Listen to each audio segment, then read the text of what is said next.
What's the haps? I'm Meroka, and today I'm going to be taking a quick look at Gravity Ghost by Ivy Games. This is a weird, quirky indie, I suppose you'd kind of classify it as a platformer. It's a thing about orbital mechanics, and I've had my eye on it for some time actually. I've heard a few people talking about it in the past, and I checked it out, and it looks really quite cool and cute, and I pre-ordered this over a year ago at this point, so it's been in the works for a while. I've been wanting to take a look at it. So this is out on Steam tomorrow, so we shall take a look at it today, shall we?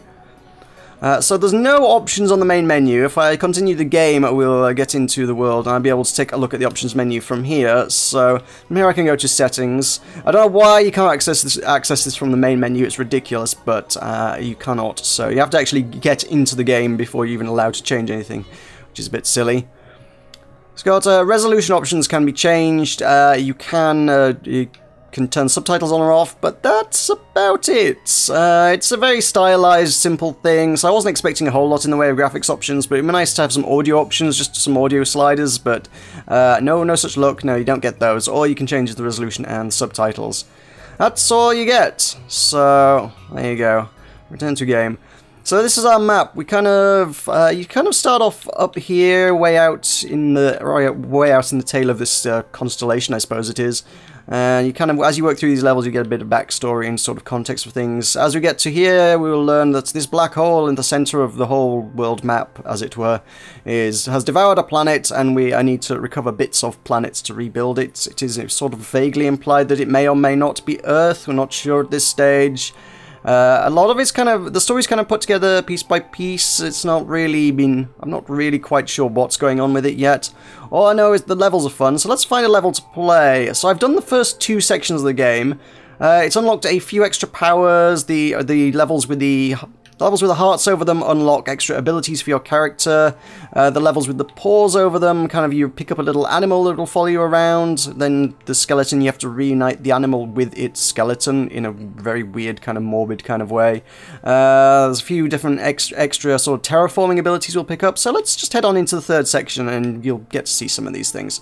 So I got the next section, which required 20 stars, which you get 1 star per level. So yeah, you get one. You can see the star on the icon is basically you've completed that level. So 20 stars unlocks this section. So I could have started. You don't have to start them in order. If I complete this level out of time, I would then unlock the very next section as well. So I could head on into that early. You don't have to complete it necessarily in a linear fashion.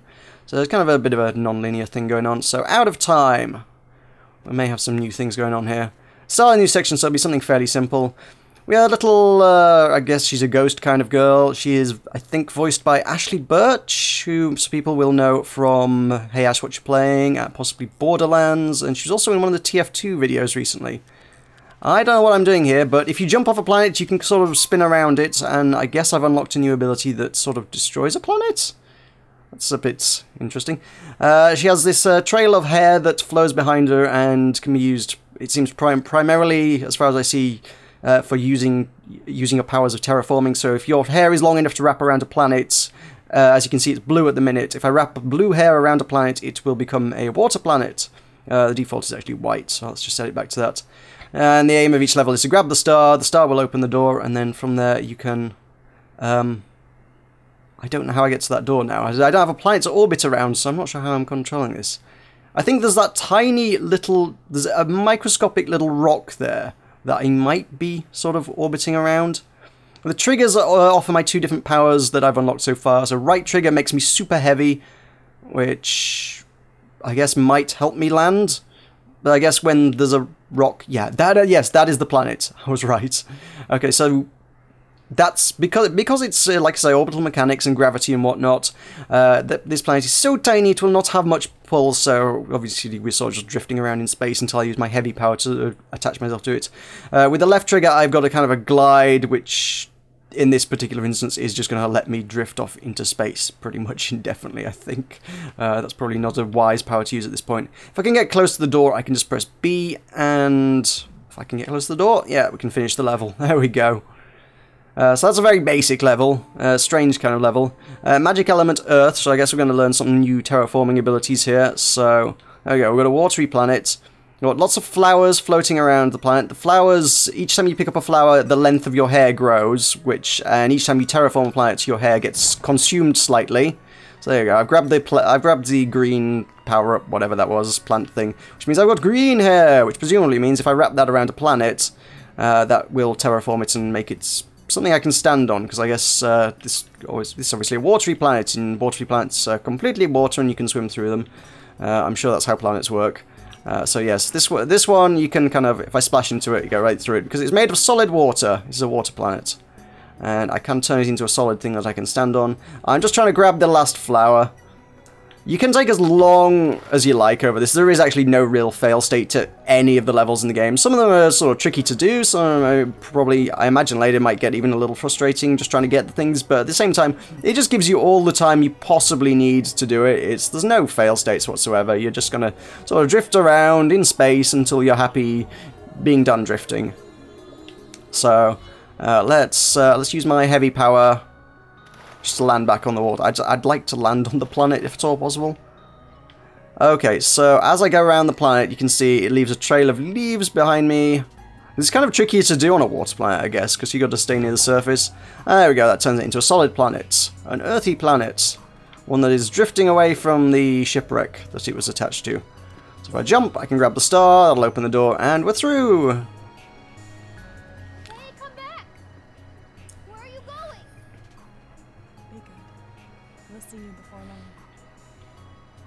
Try to forgive Arthur. It wasn't his fault. I know. I just missed you. Okay, so that's a little bit of a small cutscene, a little bit of voice acting in the game. I don't know, the voice acting, like I said, they've got some good talent in there. You've got Ashley Birch, there's also Logan Cunningham, who you'll know from anything by Supergiant Games, the likes of Bastion and whatnot. So he's obviously a fairly noteworthy voice actor in the industry that you'll probably be fairly familiar with. At the same time, I also feel like some of the voice acting is just not necessarily totally up to scratch. Some of it just feels like slightly lower audio quality, and it's like, is this intentional? I can't quite figure out if that's the vibe they were going for with some of the characters, or if they just, I don't know, didn't have access to the right resources. I guess I terraformed that one by accident. I didn't necessarily mean to do that. Okay, so this is one of the levels with an animal. So we've got a, I'm not rightly sure what that is, a kind of wolfy looking thing. I need to reunite myself with it, but it will follow the movements that I do, or kind of mirror them. So if I jump, the wolf will jump, or it's supposed to. Yeah, there we go. But it's going to follow its own path and be attracted to the various gravity planets, and it's sometimes a little difficult to try and coordinate. However, I've got my gravity, so I can do that.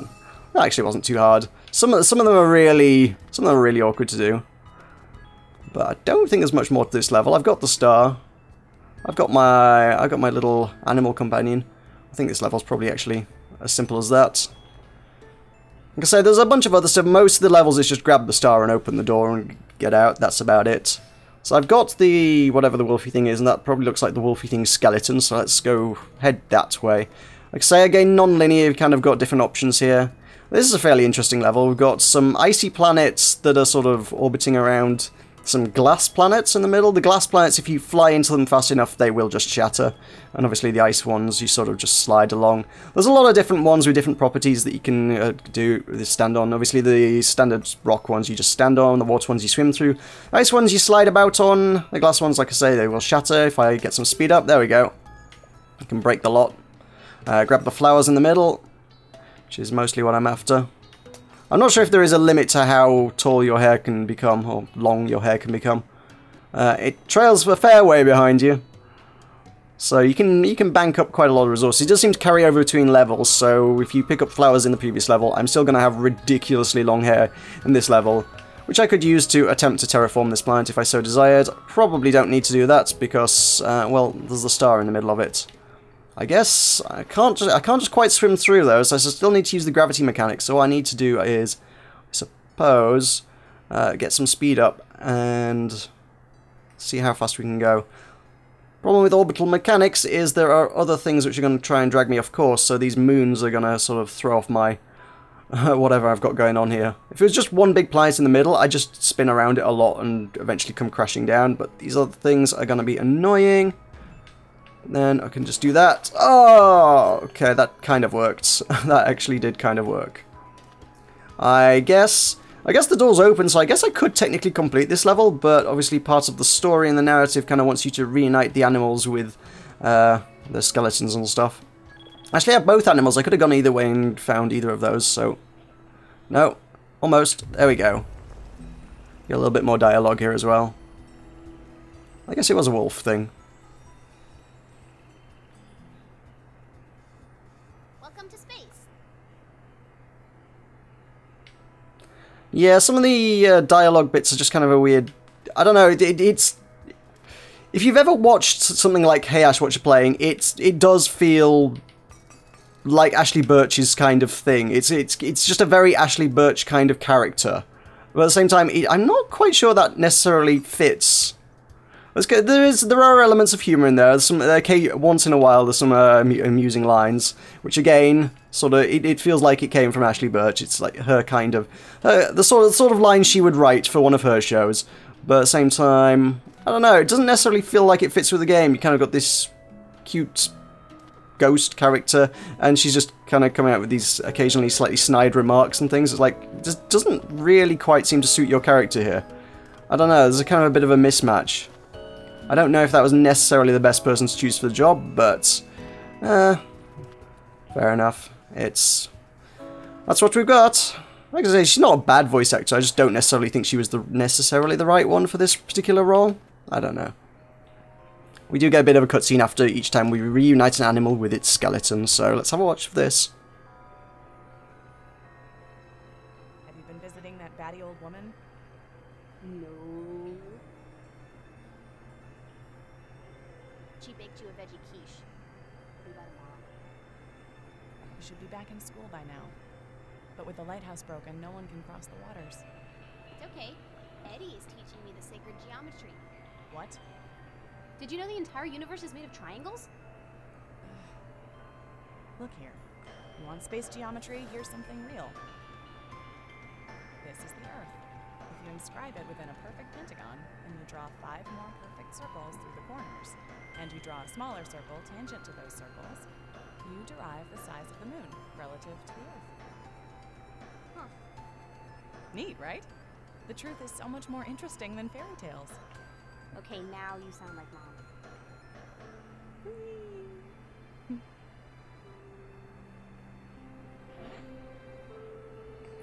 Okay, so there's a bit more for you. Because so you can kind of see the elements in the Ashley Birch kind of character coming through there. I want to head towards let's head towards that gravity heart. We'll probably get another cutscene after reuniting this skeleton here. Seems like that's fairly straightforward. Is that gonna? Oh, that doesn't belong to this animal. Those bones are slightly larger. Okay, fine. We've got this weird kind of. I'm not sure what you describe this mechanic as. It's kind of got this purple thing going on. It seems to be it resets when you land on the planet, so you need to kind of sort of stay orbiting it as long as possible until it accesses the center. I'm not really sure what's going on. It doesn't seem to have any range limit on it, so that's okay, I guess. And then I can just sort of drift down and grab the star. The controls are... I don't know. The controls are not what I expected them to be in the first instance. I expected to be right is right and left is left all the time, and I think I vaguely recall hearing in a much older version of the game, I think they initially started out like that, but in this it's just literally the direction you push the left stick is the direction you're gonna go. On the keyboard, it will just be, presumably, WASD is the direction you move. Given that we're kind of talking about moving around in giant circles and things, I kind of feel like using a controller and the analog stick is probably the more natural input for something like this. I imagine it wouldn't work badly with a keyboard, but the analog stick certainly feels like a fairly natural input for this. It works very fluidly, it works nicely, it kind of works. It's just if you were kind of expecting it to be sort of almost like controls inverted when you're on the underside of a planet, that's not actually how it works. You kind of need to rotate the stick around to do one entire lap of a planet, like I'm doing now. I have to do one full circle with the stick. I'm not just holding right to go around it. If I just hold right, eventually, when I start drifting to the left, I'm actually going to slow down and come to land. That's what happens when I press right there. So I guess that's the end of that level. I've not reunited the little critter. And I suppose, yeah, if we look here, the skeleton had disappeared from there because I've saved that creature, whereas that skeleton remains on the map, which means there's still something to reunite. Actually, by the looks of things, I may have missed something on the previous level as well, actually. Because there is still... Why can't I get up there? Controls are slightly weird there. It's not letting me go up past that level. Huh. We still have something there that some animal needs returning to it. I don't know what I've missed there, but it seems like there's a little bit of an incentive to go back and revisit certain levels from time to time. So let's do Spiral Out, and then I'm going to do Gravity Heart, and then that will probably see us, because I just want to see what that next ability is mostly. So this is an interesting level. It's almost entirely glass planets. And it's kind of... These are interesting insofar as they do have gravity, but then you break them, and then they don't. So they all kind of have their own mechanics. I have a feeling that planet's in the... Is that planet in the middle rubber? There are rubber planets as well, which you bounce off of, which actually we haven't... I don't think I've seen any of them in this particular section of the game, but earlier on there are plenty of rubber planets, which are kind of interesting. I guess that might be done here. Oh, I see. I need to terraform this one. I'm not sure what the game does if you run out of hair. If I were to land on one of the glass planets like lightly and turn all of these into water planets and then run out of hair, and then I can't terraform the middle planet, I'm not sure what the game actually does at that point, because there's no new resources for you to increase the length of your hair. But generally speaking, it is generous enough that you very rarely come across a circumstance that I've found, unless you're really trying to explicitly use up all your resources. You don't get to a point where you can't terraform a planet. Right, to unlock new abilities, they've kind of got this other mini-game which involves maneuvering this orb out of the maze. The ball kind of always goes towards you, wherever your character stood, so I kind of need to figure out my way around this thing. So I guess I want to be this way by the looks of things. The ball will also only move towards... oh god. The ball will move towards your character, but only as long as you're stood on the planet, so I guess you can kind of use that to your advantage. I've not seen any that really require it yet, but I guess if you wanted to do that, the ball really doesn't do much, and then if you land on it, it gets really strongly attracted to where you are. So you can kind of do that, and it doesn't do much. But then if we do this... Apparently that's not... I'm literally on the other side of the planet, so it's not going to do much, but there we go. It's going to roll around there. And there we go, that is a new power for me. I've got... Tiny things are pulled towards you is my new power. These also seem like optional levels, so... I imagine you could go through the game without getting these powers. I've never seen any bits that necessarily require the powers. They just seem like they're optional things that you can pick up to sort of add extra mechanics to the game. Okay, so if I land, tiny things are pulled towards you. I didn't really notice that one in effect, but there you go. I guess I have some manner of gravity of my own now. But as you see, this is sort of an optional level. I don't really need to complete it. I could just carry on going to falling up and towards the Dear Guardian, just carrying on my way through the story. And yeah, I could probably quite comfortably finish the game without ever picking up that. That's just optional extras, so there's that going on as well. There's a lot of interesting stuff. It's quite a cool game. I'm enjoying it quite a lot so far. It's gorgeous looking. The soundtrack is by the guy who did the soundtrack for FTL, it's Ben Prunty. It's gorgeous as well. It's got a great style, it's got a great soundtrack. I'm enjoying it a lot. Like I say, the voice actors are probably one of my main gripes. It just doesn't always quite feel necessarily the most top-notch it could be, but other than that, it's a very satisfying game to play. The flying around space is just really cool.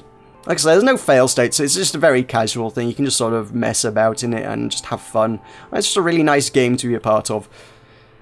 So as I say, this will be out on Steam tomorrow, January 26th. Retail price will be $14.99, or your regional equivalent. As of today, there's still got the pre-order discount going on, so it is $9.99 up until the game launches. So if you want to snag that really quickly, you can get yourself a $5 discount. And every copy of the game also comes with one gift copy as well, so you're actually getting 2 for 1 on every version of the game that you buy. I believe the idea behind that is they're encouraging you to share this game with somebody who maybe normally wouldn't play games. Someone who is like, oh no, they're a bit hardcore for me, I can't be playing those, I don't know how to play video games. This one's really casual, really simple, really nice for anybody to enjoy, so I think the idea is like, you know, somebody who wouldn't normally play games, gift them this, and, you know, show them that there are games that they probably will enjoy out there. They're not all Call of Duty. So, I think that's quite nice as well. So there you go, this has been Gravity Ghost. I've been Meroka. Thank you very much for watching. I'll see you next time. Yeah!